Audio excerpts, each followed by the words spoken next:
ಸ್ವಲ್ಪ ದಿನದಿಂದ ಎಲ್ಲ ತಣ್ಣಗಿದೆ. ಆಪರೇಷನ್ ಕಮಲದಂತ ಕ್ರಿಯೆಗಳು, ಪ್ರಕ್ರಿಯೆಗಳು, ಕಾರ್ಯಗಳು ಯಾವುದು ನಡೀತಾ ಇಲ್ಲ ಅಂತ ನೀವು ಅಂದ್ಕೊಂಡಿದ್ವಿ. ಆದ್ರೆ ಆಪರೇಷನ್ ಕಮಲ ಇನ್ನೂ ನಡೀತಾ ಇದೆಯಂತೆ. ಈ ಮಾತನ್ನ ಹೇಳಿರೋದು ಖುದ್ದು ಮುಖ್ಯಮಂತ್ರಿ ಎಚ್.ಡಿ. ಕುಮಾರಸ್ವಾಮಿ ಅವರು. ವಿಧಾನಸೌಧದಲ್ಲಿ ಸಿಎಂ ಎಚ್.ಡಿ. ಕುಮಾರಸ್ವಾಮಿ ಈ ಮಾತನ್ನ ಹೇಳಿದ್ದಾರೆ. ಅವರು ಹೇಳಿರೋ ಸಂದರ್ಭದಲ್ಲಿ ಉಲ್ಲೇಖ ಮಾಡಿರೋ ಒಂದು ವಿಚಾರ ಅಂತ ಅಂದ್ರೆ,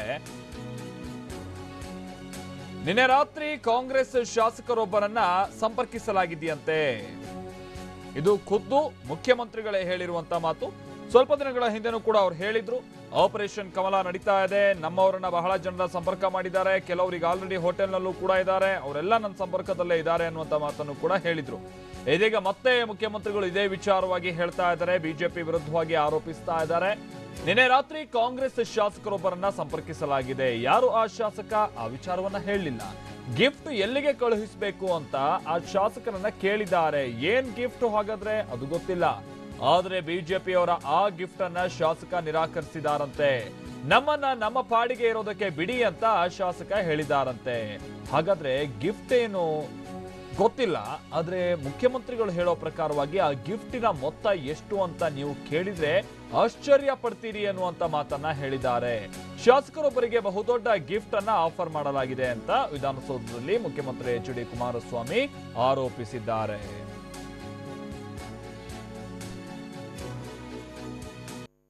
ಏನ್ ಹಾಗಾದ್ರೆ ಗಿಫ್ಟ್ ಇದೆ, ಯಾವುದಕ್ಕೆ ಸಂಬಂಧಪಟ್ಟದ್ದನ್ನು ಕೂಡ ಸ್ಪಷ್ಟವಾಗಿ ಹೇಳದೆ ಹೋದ್ರು ಕೂಡ ಬಹಳ ನಿಖರವಾಗಿ ನನಗೆ ಮಾಹಿತಿ ಗೊತ್ತಿದೆ ಅಂತೇಳಿ ಆರೋಪಿಸಿದ್ದಾರೆ. ಆಪರೇಷನ್ ಕಮಲದ ವಿಚಾರಕ್ಕೆ ಸಂಬಂಧಪಟ್ಟಂತೆ ಮುಖ್ಯಮಂತ್ರಿಗಳು ಹಾಗಾದ್ರೆ ಏನ್ ಹೇಳಿದ್ದಾರೆ ಕೇಳೋಣ ಬನ್ನಿ. ಅವ್ರ ಕೆಲಸ ಮಾಡ್ಕೊಳ್ಳಿ, ನಾನು ಬೇಡ ಅಂತ ಹೇಳಿದಿನ. ಪಾಪ ಅವ್ರು ಮಾಡ್ತಾ ಇರತಕ್ಕಂಥದ್ದಕ್ಕೆ ನನ್ನ ಸರ್ಟಿಫಿಕೇಟು ಇದೆ. ಅದರಿಂದ ಆಪರೇಷನ್ ಕಮಲ ನಡೀತಾ ಇದೆ. ನಿನ್ನೆ ರಾತ್ರಿನೂ ಒಬ್ಬ ಶಾಸಕರಿಗೆ ಎಲ್ಲಿ ಕಳಿಸ್ಬೇಕು ಗಿಫ್ಟ್ನ ಅಂತ ಹೇಳಿ ನೆನ್ನೆ ಶಾಸಕರಿಗೆ ಫೋನ್ ಮಾಡಿ, ಕಾಂಗ್ರೆಸ್ನ ಒಬ್ಬ ಶಾಸಕರಿಗೆ ಅವರಾಗಲೇ ನನ್ನ ಮಾಹಿತಿಯನ್ನು ಕೊಟ್ಟಿದ್ದಾರೆ. ಅವ್ರು ಹೇಳಿದ್ದಾರೆ, ನಿಮ್ಮ ಗಿಫ್ಟ್ ಎಲ್ಲ ಬೇಕಿಲ್ಲ, ಅವಶ್ಯಕತೆ ಇಲ್ಲ, ನೆಮ್ಮದಿದ್ದರೆ ನಮ್ಮನ್ನು ಬಿಟ್ಟುಬಿಡಿ ಅಂತ ಹೇಳಿ. ಗಿಫ್ಟ್ ಅಂದರೆ ಸಣ್ಣ ಪುಟ್ಟ ಗಿಫ್ಟ್ ಅಲ್ಲ, ಅದು ಎಲ್ಲಿಂದ ಬರ್ತಾ ಇದೆ ಯಡಿಯೂರಪ್ಪನವರಿಗೆ. ಆ ರೀತಿಯ ಒಂದು MLAಗಳನ್ನು ಮಾರಾಟದ ವಸ್ತು 2008ರಲ್ಲಿ ಒಂದು ಬಾರಿ ಮಾಡಿದ್ರು ಮುಖ್ಯಮಂತ್ರಿಗಳಾಗಿ. ಅದೇ ಕೆಲಸ ಮುಂದುವರ್ಸ್ಕೊಂಡಿದ್ದಾರೆ. ಅದು ಅವ್ರ ಚಾಳಿ. ಅದಕ್ಕೆ ನಾನೇನು ಮಾಡೋಕ್ಕಾಗುತ್ತೆ? ಎಷ್ಟು ಸರ್ ಆಮಿಷ ಈಗ? ಅಯ್ಯೋ, ಅದೇನು ಲೆಕ್ಕ ಇಲ್ಲ. ಅದು ನೀವೆಲ್ಲ ಆಶ್ಚರ್ಯ ಪಟ್ಬಿಡ್ತೀರಿ. ಇರಲಿ ಬನ್ನಿ, ಅವ್ರ ಕೆಲಸ.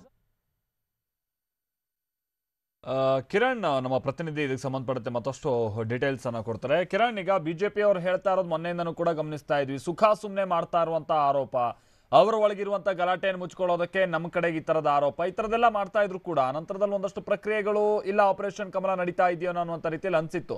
ಈಗೆಲ್ಲದಕ್ಕೂ ಬ್ರೇಕ್ ಬಿದ್ದಿದೆ ಅಂದ್ಕೊಂಡ್ರೆ ಮತ್ತೆ ನಿನ್ನೆನೂ ಕೂಡ ಕಾಂಟ್ಯಾಕ್ಟ್ ಮಾಡಿದ್ದಾರೆ ಅನ್ನುವಂಥದ್ದು ಹೇಳ್ತಾ ಇದ್ರಲ್ಲ ಕುಮಾರಸ್ವಾಮಿ ಅವರು. ಎಷ್ಟು ನಿಖರವಾಗಿ ಇದನ್ನು ತಿಳ್ಕೊಂಡು ಹೇಳಿದ ರೀತಿಯಲ್ಲಿ ಕಂಡು ಬರ್ತಾ ಇತ್ತು. ಸದ್ಯ ಸಿಚುವೇಶನ್ ನೋಡಿದಂತ ಸಂದರ್ಭದಲ್ಲಿ ಅದು ಹೇಗೆ ನಮ್ಮ ಅರಿವಿಗೆ ಬರುತ್ತೆ ಕಿರಣ್? ಮಾಲ್ತೇಶ್, ಮುಖ್ಯಮಂತ್ರಿಗಳು ಹೇಳಿದಂತಹ ಮಾತು ಬಹಳ ದೃಢವಾದಂತಹ ಒಂದು ಭಾವನೆಯಿಂದಲೇ ಅವರು ಹೇಳಿದಂತಹ ರೀತಿಯಲ್ಲಿತ್ತು. ಯಾಕಂದ್ರೆ ಮುಖ್ಯಮಂತ್ರಿಯಾಗಿ ಅವರು ಇವತ್ತು ಹೇಳಿಕೆಯನ್ನು ಕೊಟ್ಟಿರುವಂತದ್ದು. ಹಾಗಾಗಿ ಓರ್ವ ಜವಾಬ್ದಾರಿಯುತ ಸ್ಥಾನದಲ್ಲಿದ್ದಂತಹ ಹೇಳಿಕೆಯನ್ನು ಕೊಟ್ಟಂತಹ ಸಂದರ್ಭದಲ್ಲಿ ಅದನ್ನ ಸುಲಭವಾಗಿ ತಳ್ಳಿ ಹಾಕುವಂತಹ ಯಾವುದೇ ಸಾಧ್ಯತೆಗಳು ಕೂಡ ಇಲ್ಲ. ಹಾಗಾಗಿ ಬಿಜೆಪಿಯಿಂದ ಇಂತಹ ಒಂದು ಪ್ರಯತ್ನ ಆಗಿದೆ ಅನ್ನುವಂತಹ ನಿಟ್ಟಿನಲ್ಲಿ ಅವರಿಗೆ ಖಚಿತವಾದಂತಹ ಮತ್ತು ಸ್ಪಷ್ಟವಾದಂತಹ ಮಾಹಿತಿ ಇದ್ದಂತಹ ಕಾರಣದಿಂದಲೇ ಅವರು ಹೇಳಿರುವಂತದ್ದು. ಕೆಲವೊಂದಷ್ಟು ವಿಚಾರಗಳನ್ನು ಕೂಡ ಅವರು ಜೊತೆಯಲ್ಲಿ ಉಲ್ಲೇಖ ಮಾಡಿದ್ದಾರೆ. ಅಂದ್ರೆ ಬಿಜೆಪಿಯಿಂದ ಗಿಫ್ಟ್ ಅನ್ನ ಆಫರ್ ಮಾಡಲಾಗಿದೆ ಮತ್ತು ಗಿಫ್ಟ್ ಅನ್ನ ಕಾಂಗ್ರೆಸ್ನ ಓರ್ವ ಶಾಸಕರಿಗೆ ಗಿಫ್ಟ್ ಅನ್ನ ಎಲ್ಲಿ ತಲುಪಿಸಬೇಕನ್ನುವಂತಹ ರೀತಿಯಲ್ಲಿ ಸಂಪರ್ಕ ಮಾಡಲಾಗಿದೆ ಮತ್ತು ಕಾಂಗ್ರೆಸ್ ಶಾಸಕರು ಅದಕ್ಕೆ ಬಿಜೆಪಿಯವರ ಆಫರ್ಗೆ ಯಾವ ರೀತಿಯಲ್ಲಿ ಉತ್ತರವನ್ನ ಕೊಟ್ಟಿದ್ದಾರೆ ಅನ್ನುವಂಥದ್ದನ್ನು ಕೂಡ ಇವತ್ತು ಮುಖ್ಯಮಂತ್ರಿಗಳು ಹೇಳಿದ್ದಾರೆ. ಹಾಗಾಗಿ ಬಹಳ ಸ್ಪಷ್ಟವಾದಂತಹ ಮತ್ತು ಖಚಿತ ಮಾಹಿತಿ ಇದ್ದಂತಹ ಕಾರಣದಿಂದಲೇ ಮುಖ್ಯಮಂತ್ರಿಗಳು ಈ ಒಂದು ಹೇಳಿಕೆಯನ್ನು ಕೊಟ್ಟಿದ್ದಾರೆ ಅನ್ನುವಂಥದ್ದು ಇಲ್ಲಿ ಸ್ಪಷ್ಟ ಆಗುತ್ತೆ. ಆ ಕಾರಣದಿಂದ ಒಂದಷ್ಟು ರೀತಿಯಲ್ಲಿ ಆಪರೇಷನ್ ಕಮಲದ ವಿಚಾರದಲ್ಲಿ ಬಿಜೆಪಿ ನಿಧಾನಗತಿಯ ಧೋರಣೆಯನ್ನು ಅನುಸರಿಸಿದೆ, ಕೆಲವು ದಿನಗಳ ಬ್ರೇಕ್ ಅನ್ನ ಕೊಟ್ಟಿದೆ ಅನ್ನುವಂಥದ್ದು ನಿನ್ನೆಯ ವಾತಾವರಣ ಇದ್ರೂ ಕೂಡ ನಿನ್ನೆ ರಾತ್ರಿ ಈ ಒಂದು ಸಂಪರ್ಕವನ್ನ ಕಾಂಗ್ರೆಸ್ ಶಾಸಕರನ್ನ ಬಿಜೆಪಿ ಮಾಡಿದೆ ಅನ್ನುವಂಥದ್ದು ಮುಖ್ಯಮಂತ್ರಿಗಳ ಆರೋಪ ಆಗಿದೆ. ಆ ಹಿನ್ನೆಲೆಯಲ್ಲಿ ಒಂದಷ್ಟು ವಿಚಾರ ಸ್ಪಷ್ಟ ಆಗ್ತಿರುವಂತದ್ದು.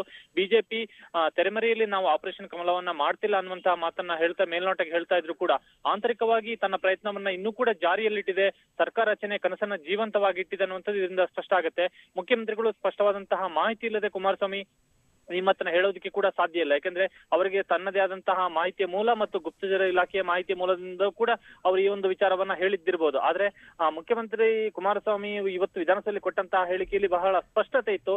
ಹಾಗಾಗಿ ಕೊಟ್ಟಿರುವಂತಹ ಗಿಫ್ಟ್ ನ ಆಫರ್ ನ ಮೊತ್ತ ಎಷ್ಟು ಎನ್ನುವಂತಹ ವಿಚಾರದಲ್ಲಿ ಬಹಿರಂಗ ಪಡಿಸಿದ್ರೆ ನೀವು ಆಶ್ಚರ್ಯ ಪಡ್ತೀರಿ ಅನ್ನುವಂತಹ ಮಾತನ್ನು ಕೂಡ ಇಲ್ಲಿ ಕುಮಾರಸ್ವಾಮಿ ಜೊತೆಯಲ್ಲಿ ಉಲ್ಲೇಖ ಮಾಡಿದ್ದಾರೆ. ಹಾಗಾಗಿ ಕಾಂಗ್ರೆಸ್ ಶಾಸಕರವರನ್ನ ಬಿಜೆಪಿಯಿಂದ ಸಂಪರ್ಕ ಮಾಡುವಂತಹ ಪ್ರಯತ್ನ ನಡೆಸಲಾಗಿದೆ ಅನ್ನುವಂತಹ ಸ್ಪಷ್ಟ ಮಾಹಿತಿ ಬಂದಿದ್ದಂತ ಕಾರಣಲೇ ಇವತ್ತು ಕುಮಾರಸ್ವಾಮಿ ಈ ಒಂದು ಹೇಳಿಕೆಯನ್ನ ಕೊಟ್ಟಿರುವಂತದ್ದು. ಆ ಹಿನ್ನೆಲೆಯಲ್ಲಿ ಸ್ಪಷ್ಟ ಆಗುತ್ತೆ ಆಪರೇಷನ್ ಕಮಲದ ವಿಚಾರದಲ್ಲಿ ಬಿಜೆಪಿ ಸುಮ್ಮನೆ ಕುಳಿತನಲ್ಲ ಅನ್ನುವಂಥದ್ದು ಗೊತ್ತಾಗ್ತಾ ಇದೆ. ಓಕೆ ಕಿರಣ್, ಅಂದ್ರೆ ಈ ತರದ ಮಾತುಗಳನ್ನ ಸಹಜವಾಗಿ ನೀವು ಕೂಡ ಬಿಜೆಪಿ ಅವರನ್ನ ಏನಾದ್ರು ಪ್ರಶ್ನೆ ಮಾಡಿದ್ರೆ ಅವ್ರು ಹೇಳೋದು ಒಂದೇ ಮಾತು, ಕುಮಾರಸ್ವಾಮಿ ಅವರು ಹಿಟ್ ಅಂಡ್ ರನ್, ಅವ್ರ ಹಿಂದಿನ ಹಂಗೆ ಸುಮ್ಮನೆ ಆರೋಪ ಮಾಡಿ ಹೋಗೋದು, ಸ್ಪಷ್ಟವಾದಂತ ರೀತಿಯಲ್ಲಿ ಪುರಾವೆ ತೋರಿಸಲಿ ಅನ್ನುವಂಥದ್ದನ್ನು ಹೇಳ್ತಾರೆ. ಆ ಮಟ್ಟಿಗೆ ಏನಾದ್ರು ಪ್ರಶ್ನೆ ಕೇಳಿದ್ರೆ ಅದಕ್ಕೆ ಉತ್ತರ ಕೊಡೋದಕ್ಕೆ ಸಿದ್ಧ ಆದಂತ ರೀತಿಯಲ್ಲಿ ಏನಾದ್ರು ಕಂಡು ಬರ್ತಾ ಇದೆಯಾ ಕುಮಾರಸ್ವಾಮಿ ಅವರು? ಅಥವಾ ಆಫ್ ದ ರೆಕಾರ್ಡ್ ಆದ್ರೂ ಯಾರು ಹಾಗಾದ್ರೆ ಕರೆ ಮಾಡಿದ್ದನ್ನುವಂಥದ್ದಾದ್ರೂ ಗೊತ್ತಾಗ್ಬೇಕಲ್ಲ, ಯಡಿಯೂರಪ್ಪನವರು ಅಥವಾ ಪಕ್ಷದಿಂದ ಯಾರು ಕರೆ ಮಾಡಿದ್ದೋ ಅದನ್ನಾದ್ರೂ ನಂತರದಲ್ಲಿ ಬಹಿರಂಗವಾಗಿ ಸಿದ್ಧ ಅನ್ನುವಷ್ಟರ ಮಟ್ಟಿಗೆ ದೃಢವಾಗಿದ್ದಂತೆ ಏನಾದ್ರು ಕಂಡು ಬರ್ತಾ ಇದೆಯಾ ಕಿರಣ್, ಇದು ಹೀಗೆ ಮುಂದುವರೆದ್ರೆ? ಮಾಲ್ತೇಶ್, ಕುಮಾರಸ್ವಾಮಿ ಅವರ ಮಾತಿನ ದಾಟಿಯನ್ನ ಗಮನಿಸಿದಾಗ ಅವರ ಬಳಿ ಒಂದಷ್ಟು ಮಾಹಿತಿಗಳು ಇದ್ದಂತಹ ರೀತಿಯಲ್ಲಿತ್ತು. ಯಾಕಂದ್ರೆ ಅವ್ರು ಹೇಳಿದಂತದ್ದು ಬಿಜೆಪಿಯವರು ಸ್ಪಷ್ಟವಾಗಿ ಸಂಪರ್ಕ ಮಾಡಿದ್ದಾರೆ, ನಿನ್ನೆ ರಾತ್ರಿ ಸಂಪರ್ಕ ಮಾಡಿದ್ದಾರೆ ಅನ್ನುವಂಥದ್ದು. ಬಿಜೆಪಿಯ ವಿಚಾರದಲ್ಲಿ ಈ ಒಂದು ವಿಚಾರದಲ್ಲಿ ಬಿಜೆಪಿಯವ್ರನ್ನ ಸಂಪರ್ಕ ಮಾಡಿದಂತಹ ಸಮಯದಲ್ಲಿ ಅವರಿಂದ ಸಿಗುವಂತದ್ದು ಸಿದ್ಧ ಉತ್ತರ ಮಾತ್ರ. ಅಂದ್ರೆ ಕುಮಾರಸ್ವಾಮಿ ಅವರು ಹಿಟ್ ಅಂಡ್ ರನ್ ಕೇಸನ್ನ ಯಾವಾಗ್ಲೂ ಫಾಲೋ ಮಾಡ್ತಾರೆ, ಇದೆಲ್ಲೂ ಕೂಡ ಸುಖಾಸುಮ್ಮನೆ ಆರೋಪವನ್ನ ಮಾಡ್ತಾರೆ ಅನ್ನುವಂತಹ ಒಂದು ಮಾತನ್ನ ಈ ಹಿಂದೆ ಕೂಡ ಬಿಜೆಪಿ ಆರೋಪ ಮಾಡ್ತಾನೆ ಮುಂದಿತ್ತು. ಯಡಿಯೂರಪ್ಪನವರು ಕೂಡ ನಿನ್ನೆಯೂ ಕೂಡ ಇಂಥದ್ದೇ ಒಂದು ಹೇಳಿಕೆಯನ್ನು ಕೂಡ ಕೊಟ್ಟಿದ್ರು. ಈ ಒಂದು ಕುಮಾರಸ್ವಾಮಿ ಅವರ ಆರೋಪ ಕೂಡ ಬಿಜೆಪಿ ಕಡೆಯಿಂದ ಬಹುತೇಕ ಅಂತದ್ದೇ ಉತ್ತರ ಮತ್ತೆ ಪುನರಾವರ್ತನೆ ಆಗುವಂತಹ ಒಂದು ಸಾಧ್ಯತೆಗಳಿದೆ.